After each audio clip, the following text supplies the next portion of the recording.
all of us need to recognize two things about Singapore. It is a small country.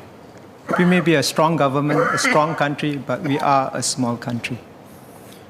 And therefore, when we go out and say things, our foreign policy is based on our long-term interests as a small country.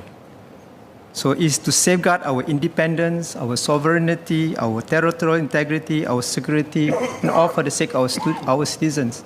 And these things are most important.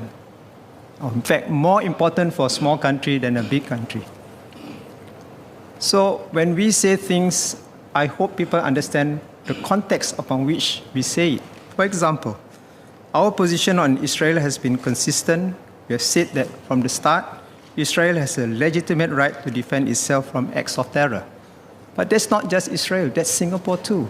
In fact, every country has a right of defense against acts of terror. In the case of Israel, it was the incident on 7 October. For us, we have to guard ourselves against any incident and sending the signal that we will act as a right of self-defense. But that is probably our similarity to Israel ends, because we know that the right to self-defense also must comply with international humanitarian law, including principles of necessity and proportionality, the principles of distinction and humanity enshrined in the Geneva Conventions. And that is why we voted for 2 UNGA resolutions which call for humanitarian ceasefire to alleviate the suffering of the civilian victims in Gaza. And I hope as leaders, we try to educate people who talk about this to understand the context, what the government say, and why the government said it. I think it's important that we live as Singaporeans to know why these things have to be said the way they are. And finally, though, most recently we have seen Minister Vivian stated in Parliament last week that the Israeli military response has gone too far. And that is, again, a consistent departure from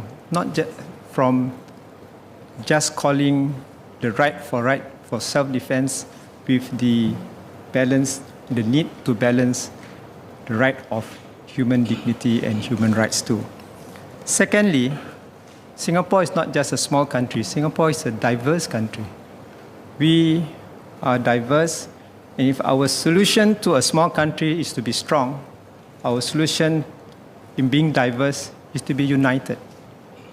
And that is why, even as a minister, I may have my sentiments about Palestinians, fellow Muslims, but I must also, as a Muslim leader and a minister in cabinet, in a multiracial, multi-religious society, country like ours, to speak with one voice in the cabinet, in as much as Singaporeans should be united and speak with one voice.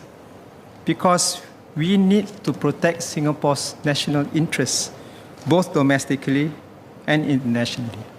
A united people, a united government, that's how we become a strong government, a strong country, despite being small.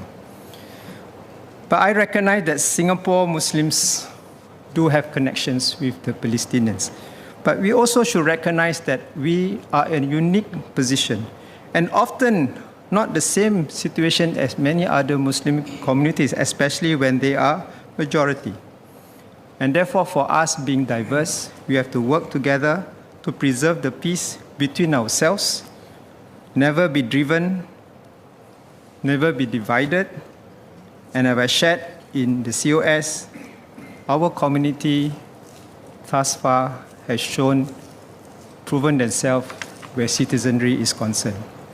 And I hope that as the situation unravels over the next few months, we continue to hold this, that we must never be divided. We must always seek to unite because we are diverse. And that's the only way Singapore can survive.